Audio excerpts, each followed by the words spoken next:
Hi, soul friends. It's Tannaz Hosseinpour, and welcome back to another episode of Minutes on Growth. Today, I have Dave Conway with us. He is a mentor, a coach, and really an expert on all things related to mindset, manifestation, and all the good stuff. Welcome. Hey, Tannaz, thanks so much for having me. I'm excited. Anytime anybody ever wants to talk about manifestation, then I'm in. I'm in. I love that. I'm so excited to hear your take on it. So let's dive right in. We've heard growth mindset, we've heard fixed mindset. What is a manifestation mindset?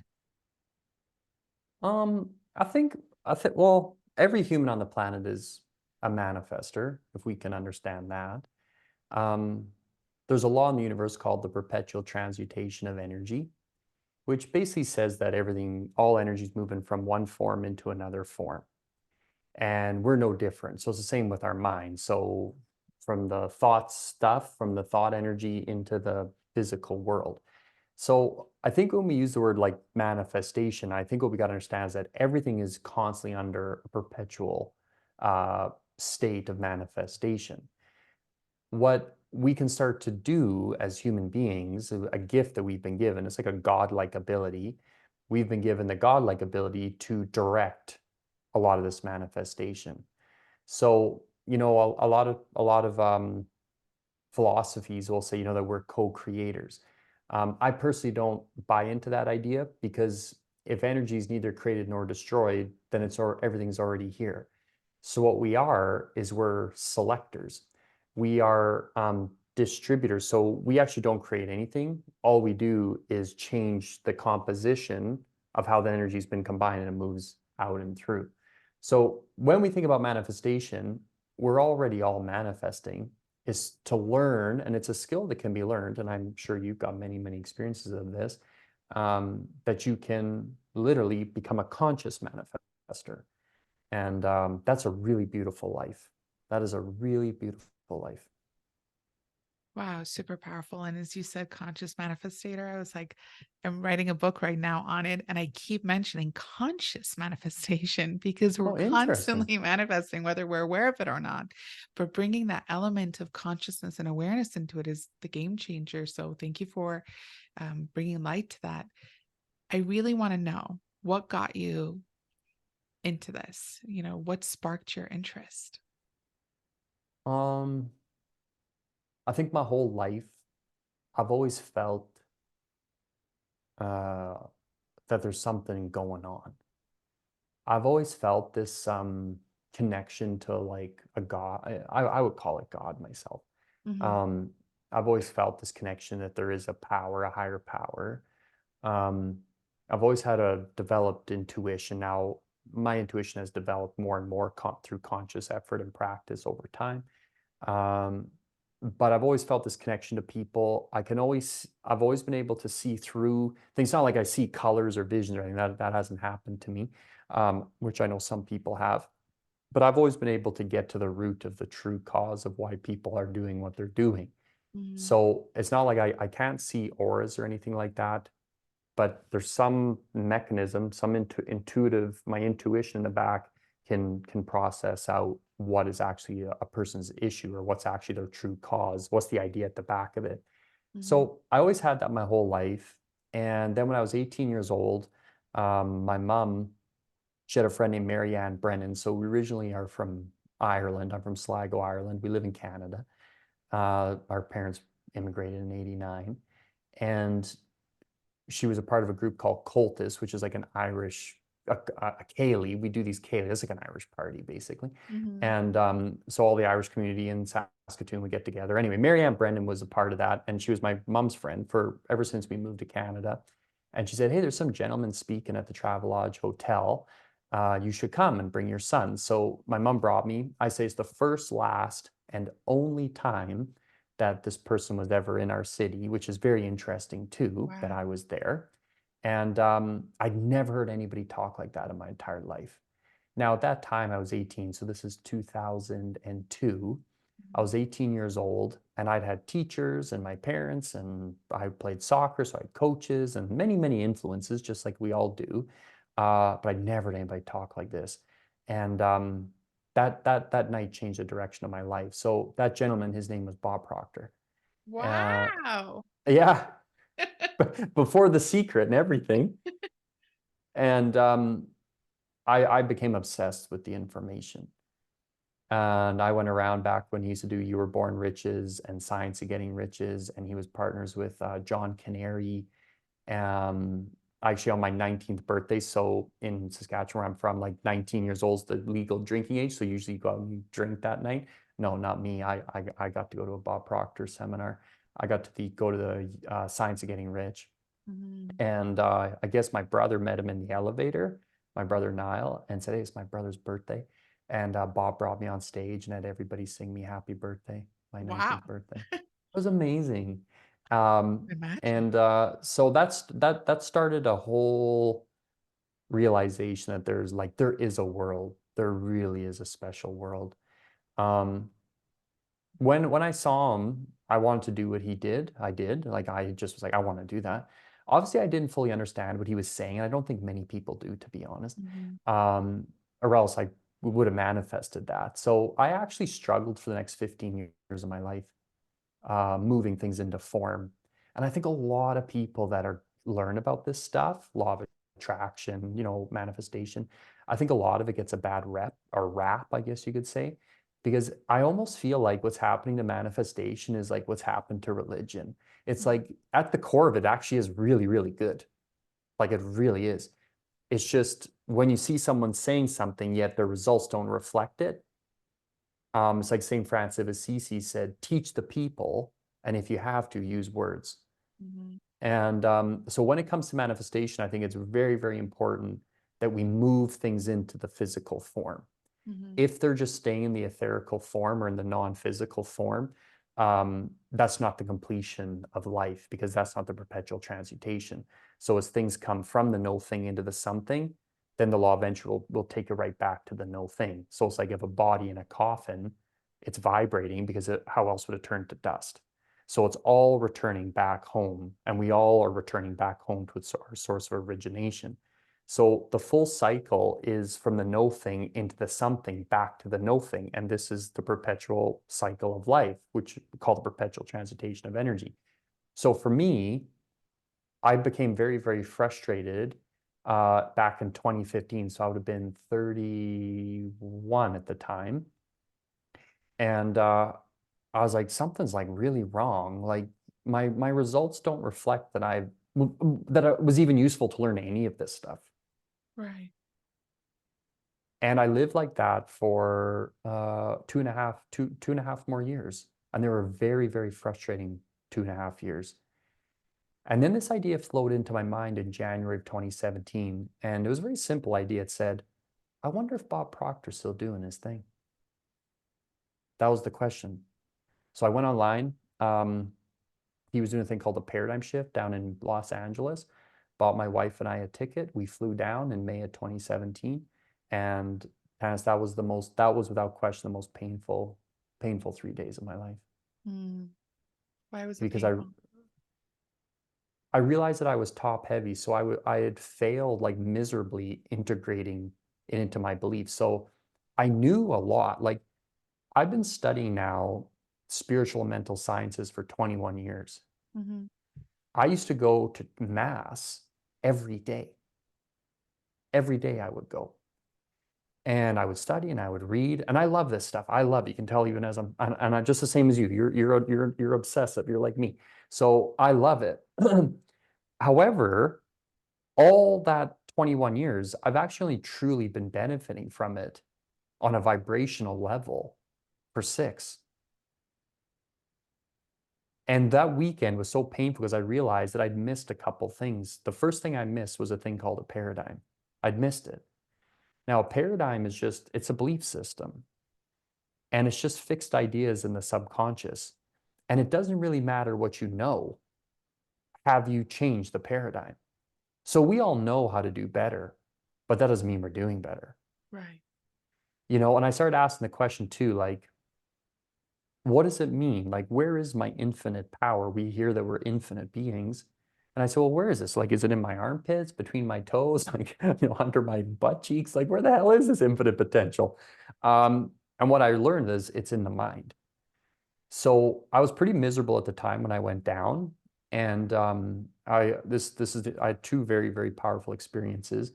But one of them was I was sitting in the room and I had this like really strange realization. Now, it might sound like ridiculous to other people, and it does sound ridiculous to me. It's so obvious, and most of the biggest truths are very obvious when you realize them.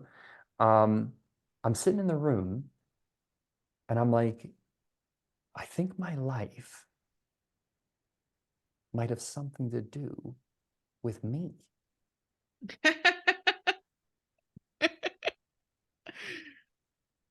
It's like, how profound can you get? Pretty deep. Deep stuff, right? So that, because prior to that moment, I think I was blaming everything and everyone all the Mm, time. So that was massive. That was massive. And then the second thing that happened to me that weekend was well, first off, I actually manifested my desire when I was 18. There was an opportunity to actually go work with Bob, which I did. But I had like an outer body experience there, and it lasted 3 days after too, where I actually got to become the observer of my own life. mm, So there's another law in the universe called the law of cause and effect. And even though I was there and was having all these psychological shifts, the outside world was still rolling in. right. So I almost like got this gift. I got this temporary gift or insight where I got to be somewhere else and be detached from my physical world. However, the physical world was still rolling in. There was still the same problems were there when I left, when I came back home. Same people were still in my life. Same financial situation was still in my life. All the problems were still there. Everything nothing had changed. And that was very shocking because I was almost on this different vibration, Mhm. but I actually got to see, I was like Scrooge. You know, when he brings Scrooge, Mhm. what was it, the night before Christmas when he goes and he gets to see himself? Painful night for Scrooge, right? That's what it was like for me. It was like a Scrooge experience where I got to see how I used to live. And I will tell you, I was shocked. Like I was shocked that that is the vibration I was living in. So you had all the information, but perhaps the integration part wasn't being fully maybe developed or integrated because of the differences in paradigm. Yeah, that's right. So the Mm, paradigm like was staying inside. It's like an ism, right? There's a little word ism at the end of a lot of words like Catholicism, Buddhism, racism, capitalism. It's a belief system. So the knowledge doesn't change the belief system. There's only two ways to change a belief system. The first is an emotional impact. So something happens in your life, boom, mm, changes you. And they usually change your perception of the world in which you live, but they can also change the perception of yourself. right. I had a serious emotional impact. Like you do not have basically a 3 day outer body experience. That is an emotional impact. That is something that you wake up, you know. But the second is repetition of thought. Mhm. So repeated affirmation over and over and over. I think in the end, just it took 15 years for, I almost imagine like it was like a giant water bed. And I got a pin that weekend and I got to poke it and it just started to flow in. And within the next year, my income went from $5,000 a month to $65,000 a month.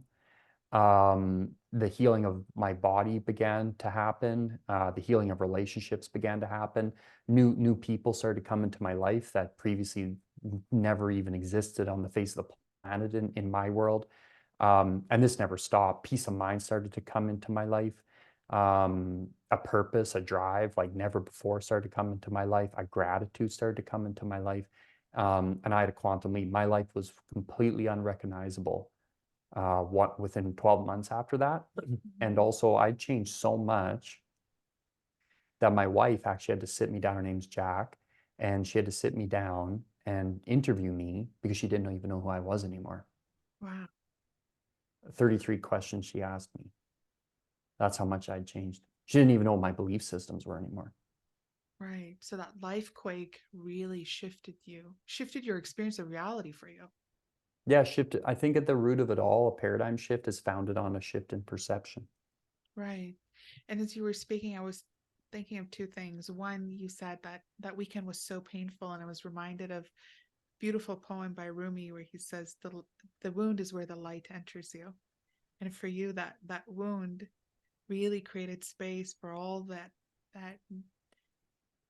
energetic shift to take place within you. So what a blessing that you were able to feel that pain. Yeah, massive, like a massive blessing.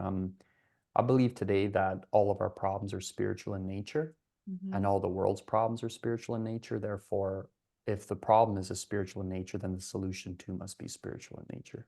Right. Deepak Chopra, there is a spiritual solution to every problem. I always remind myself of that. But It's every problem is a spiritual problem. right. Definitely. Yeah. Definitely. You also mentioned that you noticed that for 15 years you were blaming, right? So you were in that victimhood consciousness or blaming, which is like not taking accountability for your experience of reality. And it reminded me of Michael Beckwith when he says, you know, we start off as life is happening to me, then for me, then through me, and as me. What has been the most profound or most powerful or favorite tool of yours in shifting your experience from life is happening to me to life is happening for me and through me? I think the if I was to share like what was the most profound thing that maybe has ever happened in my life, like if I was to cut my life into two parts, I guess, like, Jesus was AD and BC, Mm-hmm. we do that. I think mine would be AV and BV. So before visualization and after visualization. Mm. And 4 years ago, I made a decision that I would rely on my imagination to produce every result in my life. So I'm no longer allowed to go to any other philosophy or any other mode or modus operandi to produce something. I'm only allowed to rely on the mind to produce the result. Wow. How has Uh, it been? it's been unbelievable. Wow. It's some in the beginning, it was very scary because you have other ways of getting what you want or you believe you do. So it unfolded for us. So my wife and I was trying to move out of our city for a long time because it's cold here. And there's one day where I was like sitting at that, I'm like, I'm not getting it. We're not leaving our and we got daughters. And she's like, no. And I'm like, okay, well, if we're going to stay here, let's make it great. So we started looking around for land and we're like, well, let's like build a dream home where we are. And not that we had the money to do that, but you're still going to do it. Anyway, we found the land and we had two problems. The first problem was, well, we didn't have the money to do it. That's a good enough problem, hey? I think so. And the second one is that it was owned by someone else. Mm. So my mind, I started asking myself, I was like, well, what do I have? And my mind said, well, you have an imagination.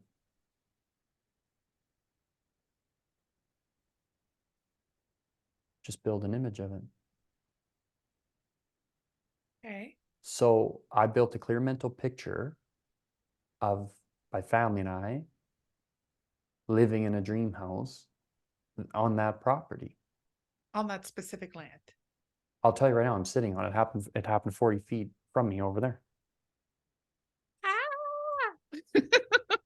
Within within 7 days, we had all the money. And 3 days after that meeting with him, he called us up and said, hey, you won't believe it. And I said, well, try me.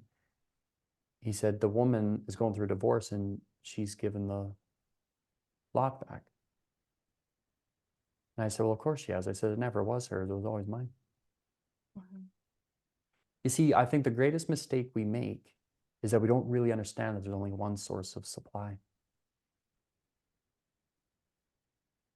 Why not just go build a picture? Why not go to the infinite power where all things come? Mm, As I'm sitting here today with you too, I don't even think there's a thing. I don't even think money's real. I think all money is an energy field that supports transmutation of ideas in the physical world. That's it. And if right, you don't accept the idea, so money is also an idea. If you don't accept the idea, you can't have it. The money will never come. right, What started to happen in our company after that was insane. I think we earned like over $300,000 that month.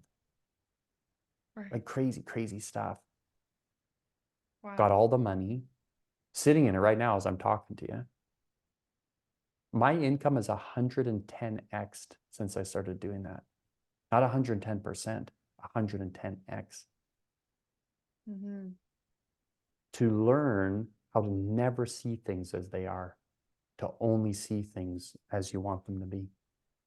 It's all image building. I think the introduction of the imagination into my life has been, but if I do it, I do it. So in the beginning, I used to have a problem with belief when I would visualize or form images. So then I made an affirmation. So before I would start, because it's the belief that's the issue. So if I've got the image Right. and it's not happening, well, what's my problem? What's the belief now? So what I would do is I conditioned my mind where I was like, I know what I'm doing. I know what I'm doing. I'm impressing my subconscious mind, my infinite side. I'm going back to the creator and I'm impressing that image. That image must flow into form. I know what I'm doing. And I would condition my mind for that. And then I would start to visualize. Since that, every single thing I've ever visualized has happened. Right. Never failed, never once. And because there is no room for failure in your belief system, you know Yeah, what you're there is doing. no room for failure. Yeah, that's right. So when we start to realize that, like, we're not just projecting life out, actually, what's happening is it's our consciousness that's combining all the energy and it's actually returning home. It's coming back to us. It must return home in physical form. That's a law. Mm-hmm.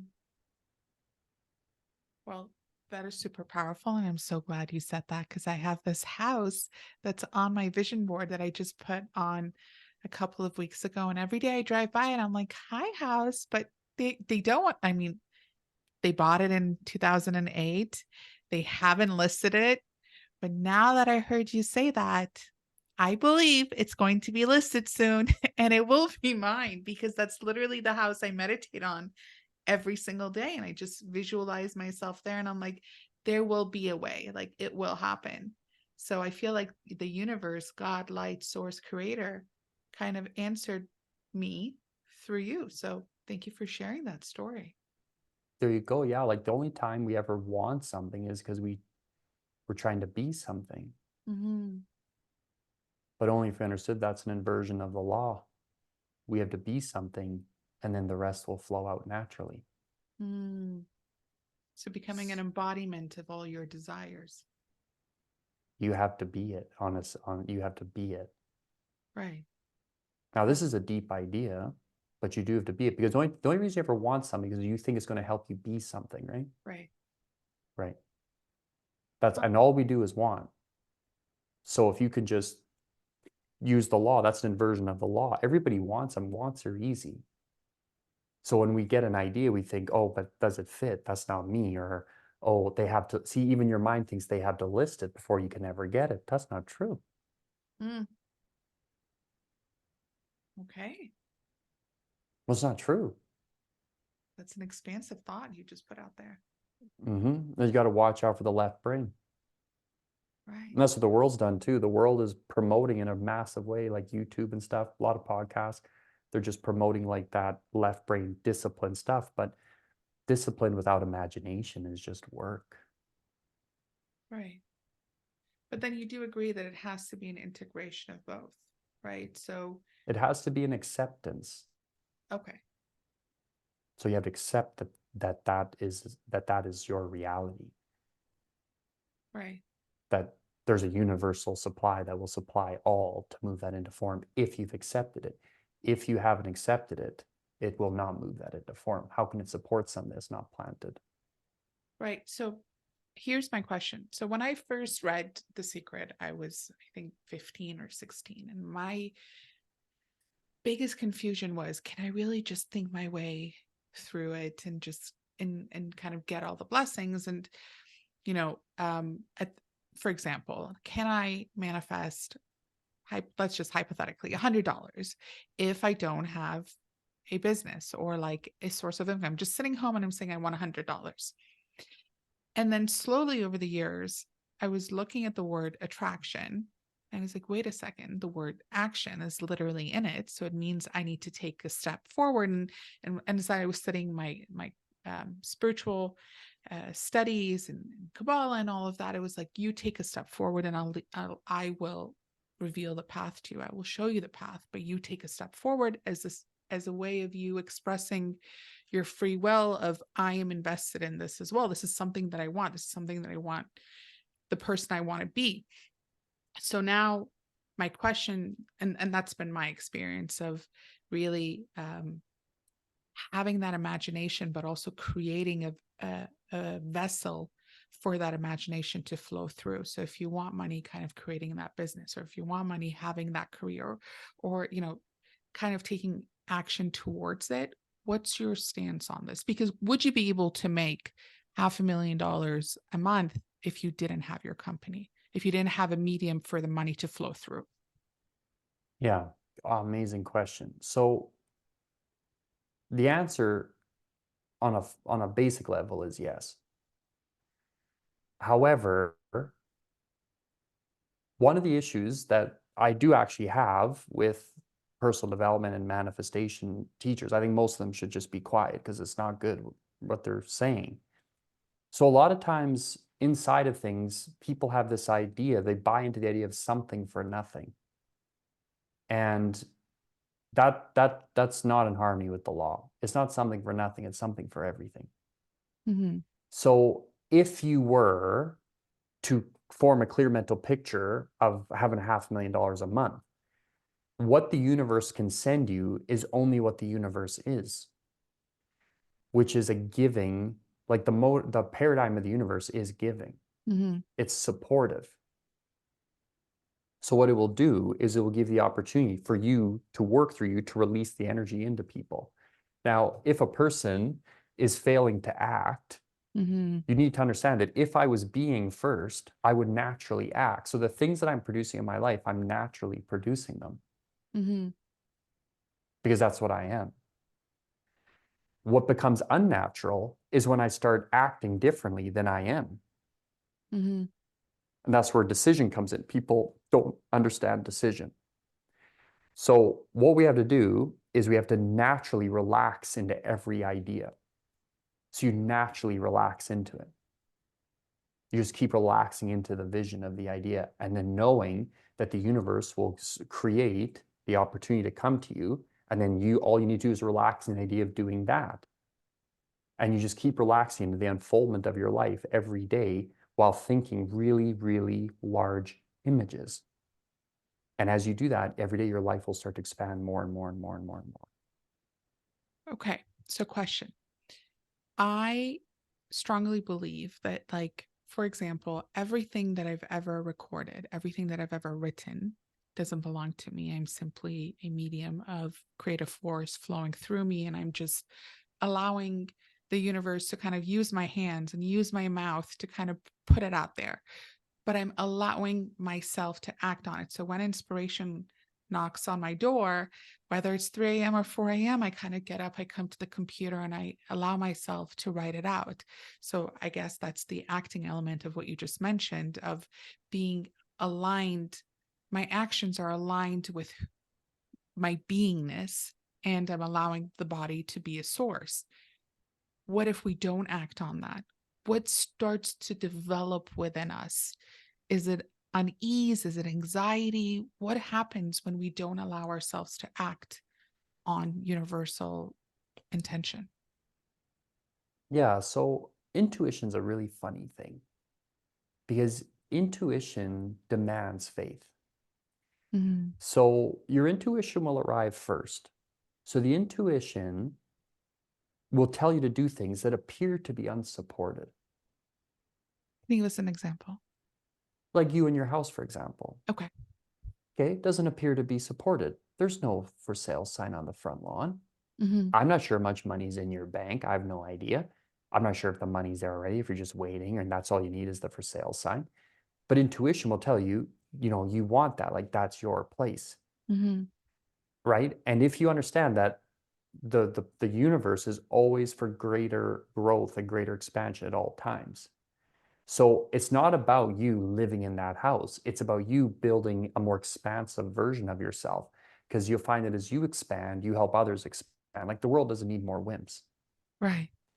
So when you talk about like the being part, so yeah, you're sleeping and then something wakes you up and then off you go. That's you being it. You're just being controlled by an idea. So I forget the man that said it. He said, I'm grateful for the ideas that use me. Hmm. So that's why personally, I think I said this already, like I've got a problem with the idea that we're co-creators. I really don't think we are. I think we're directed. And if you can tune up your imagination to just be constantly open to this higher self all the time and to put things in their proper place, like to never have attachment to something. You only do it because it's just a greater expansion of yourself to bring more of that energy into the world. Mm, That makes sense? that makes a lot So of sense. Yeah. So whenever we suppress, anything that's suppressed becomes depressed. Mm, So if you've got this desire and you don't express it because of fear, so what happens is ignorance, which is just not knowing, manifests in a conscious mind as worry and doubt. Worry hmm. and doubt will manifest in the intellect and move into the emotional mind or the subconscious mind, and that's known as fear. Fear is not expressed, fear is suppressed. So fear manifests in the body as anxiety. So the body is the first place that takes the blows of the mind. Well, if you have anxiety, you're not going to go out there, run around and say, hey, I got anxiety, everybody. Like, that's not what you're going to do. You're going to want to curl up in a ball, hide. So what Hmm. happens is now you're suppressed. So if we think about universal energy flowing through, so as it flows through, so now you're not going to do that. You're going to suppress. Anything that's suppressed becomes depressed. Anything that becomes depressed moves into a state known as dis-ease, which is Right. not at ease. Anything that's in a state of disease moves into disintegration. Now, on the polarity side of it, of ignorance, you have awareness. So, Right. awareness moves through the conscious mind. Study plus knowledge creates understanding. Understanding will manifest itself in the subconscious mind, known as faith. Faith is at ease. So, faith is like relaxed, peace of mind. That peace of mind will then express, hey, how do you feel today? I feel great. Hmm. You're not being like anxiety or anything, you're expressing it. And then that speeds up, it starts to accelerate because the universe loves speed. And then instead of moving into disintegration, you move into the polarity of it, which is creation. So powerful. But to understand that you don't create anything, Right. you're not the one that grows the carrot. Like I know I'm not the one that created my home. I focus my energy with some understanding because I know my rights as a human being. I don't think people know their rights. They don't know when the universe ends and they begin, and when they begin and the universe ends, so they don't know their rights. Am I allowed to? What am I allowed to use my imagination for? What am I allowed to use my will for? Like, Right. what am I allowed to do? What am I not allowed to do? Hmm. And it's all a construct of the paradigm. So I just suddenly remembered this like interview of with this kid who was raised in this village in Iran, and they asked him like, what is your wish? And he said, what is a wish? He didn't even know what a wish Yeah, was. man. Wow. And I always remember that because I'm like, how like life circumstances, his experience of reality is in a way that he hasn't even been able to become aware of a powerful tool that he has. And I'm noticing more and more the media, news outlets really trying to take away people's innate power from them. And by instilling this like doubt and worry and fear and, inflation and recession and all these words and war and famine, all these words being thrown at us. How does that impact us? Or even a better question is, how can we not allow it to influence us so that we can actually use this powerful tool of visualization and imagination? I think you want to know, I guess you want to know what you want, which is a great gift, and then to know what rights you have. You know, our like our CEO at Conway, uh, she asked like, "What are we doing here exactly?" And I said, at the end of the day, I think we're just helping people understand what it means to be a human being. You see, you're a spiritual being, you have an intellect, and we live in a physical body. Let's get honest. Not many of us stand a chance in hell of really doing much. It's too confusing. We've got this energy that's always pushing through us, expanding, wants to expand all the time. We got this darn mind that can go to terrible places. Right. Like, so it runs on a polarity. And then we live in this physical body. So part of us is even finite. Like, this body will go. Right. Like, we're not a body, we live in a body. And the body will receives, like I said earlier, receives the mind. So I think it's really important that people start to get rid of pride, because pride is what's the head of the seven deadly sins, and to always come into the information with a humble attitude. When I used to work with Bob Proctor, we had this event called the Matrix, Mhm. and people used to fly in from all over the world, and it was a 6-day event, and on the last day in the morning, we always did a Q&A with Bob, and there's this man who got the mic, and he was like, you know, I have a lot of mentors out there. There's philosophies out there that are my mentors, saying that I am God. Mhm. And Bob was like, well, you're an expression of God, right? You're an expression of God. And you could tell the guy like wasn't quite getting it. And so he went at it this way, that way, and the guy, you know, like I'm God. And Bob just in the end, he was like, he said, look, man, he's like, I worked with a couple of guys who thought they were God, and they're in jail now.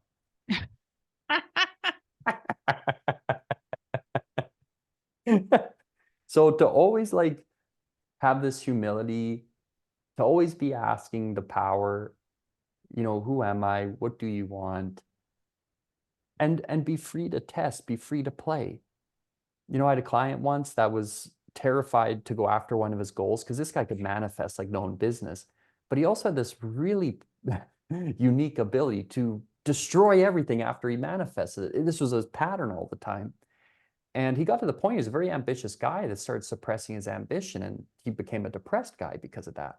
Mm. And he thought getting rid of the ambition was the solution. And I said, no, no, no. I said, let's go for it. And he said, well, I've got a big ego.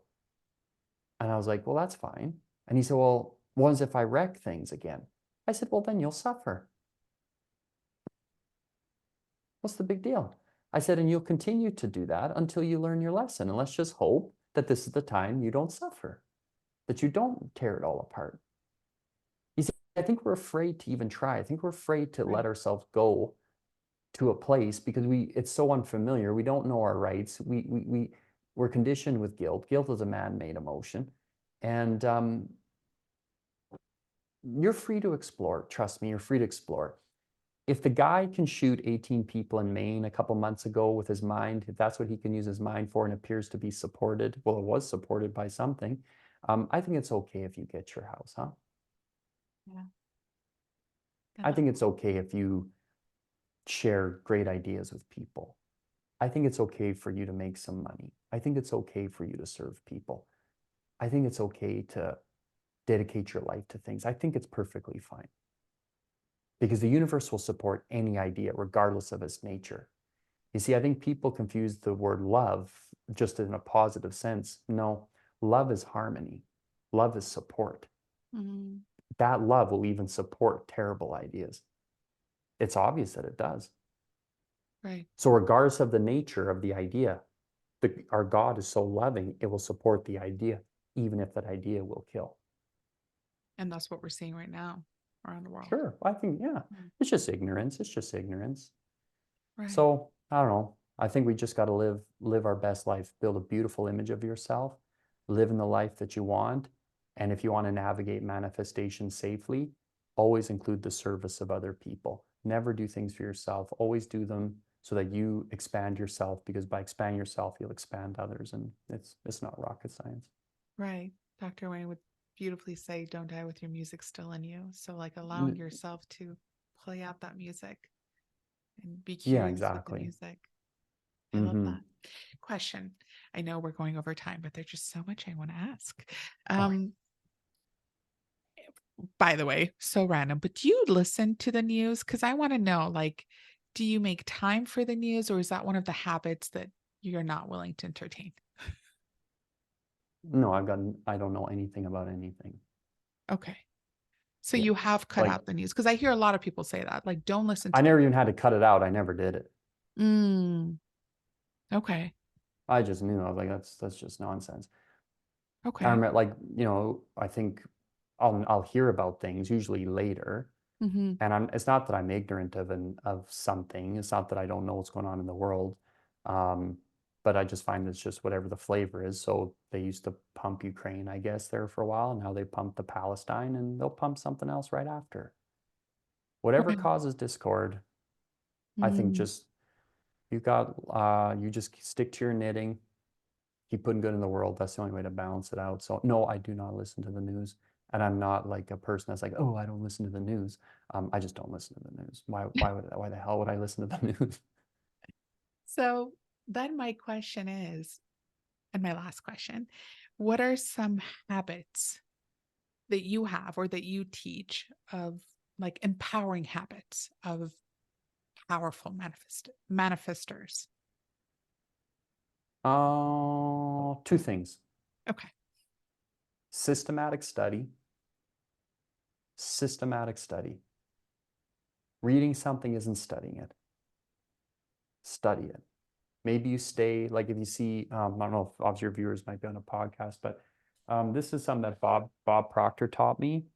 And he actually learned it from Earl Nightingale. So Earl Nightingale, when he worked with Earl Nightingale, he would go into his office like over the course of a few months, and he noticed that Earl always had a book open on his desk that was in like a little book holder thing. Hmm. And he noticed that he never changed the page. And Bob was like intrigued by that, because he's thinking like, why the heck isn't he changing the page? So he asked Earl, he said, Earl, I noticed that like you always have the same page open every day. Like, you a slow reader or what? And Earl said to him, he said, well, he said, I don't change the page until the ideas are mine. I don't change the page till the ideas on the page are inside of me, till they're my ideas. And he said, Bob, you will reprogram yourself the same way you were programmed, through repetition of thought. So I don't know how long this has been here. Do you want me to read it to you? Yes, of course, please. All right. Hopefully it won't cost too big on this. So this is what I've been reading. I don't know, it's been, I don't know, a month or so. The principle being thus universal, there is no reason why we should postpone its application till we find ourselves in another world. So you don't need to wait for the for sale sign to postpone the ownership of the house. And the best place and time to begin are the here and now. The starting point is not in time or locality, but in the mode of thought. And if we realize that this point of origination is spirit's power to produce something out of nothing. Yeah, I definitely need to read that a couple of times. That's right. So, like a couple thousand times. Yeah. So I've been reading it, I don't know, 10 times a day for about a month now, anyway, that one. So the study, like, I've got 6 books behind me. These 6 books, it's all I read. You might think, well, this guy's a dummy. No, these do the business, man. These do it all. And they're so deep. They're just deeper and Mm. deeper. Like, you could read the Kabbalah for the rest of your life and just be mining it forever, right? Right. So number one is the systematic study. And then I guess there'd be 2 other primary little habits. The first is, when you wake up in the morning, try and determine your attitude for the day. You know, try to determine it. Like, say, and not just like lip service stuff. There's a lot of that going on. Like, really make a committed decision to be that person. Hmm. And then at the end of the day, ask yourself, was there a point today that I lost control? And if you can keep doing that, you'll find you'll become a very refined person, because you'll start to see areas that you're out of control. And this isn't to ever beat yourself up. It's just to know to go back to the power to ask for help in that area, and then know that you'll get the help. Mm. So So the study, systematic without question. study, right? Yeah, Morning and systematic. evening. Yeah, oh yeah, yeah. As much as you can, even if you just have it open, like just crack it, read a paragraph here and there. So, Yeah, so, so profound. I yeah. love the way you explain concepts, and um, it's honestly it's been a pleasure listening to you. How can people get in touch with you? How can they hear more from you, learn from you? Um, Probably the simplest always the website, hey? So we go www.conway.consulting. So conway.consulting. I'm also think that's the handle on Instagram. So I'm on Insta as well. Conway Consulting, or Dave Conway is my name. Um, and then on there, if you go to the website, there's like a 21-day challenge that I do, a manifestation thing that it'll teach you how to, number one, create clear mental picture, Hmm. how to select what you want, and then focus on it. So to build the image and learn how to concentrate on a specific image until it moves into the world. Because really that's all we're ever doing. We're just trying to Hmm. take the no thing into the something all the time, and understand that that's good. That's really, really good. If we learn how to do that, that's good. That's good. Wonderful. Thank you so, so much once again, for being here with me, for answering all the questions, for sharing your wisdom. It's been great. It's been a soul expansive experience. Well, thank you. Thank you everyone for listening. Speak soon.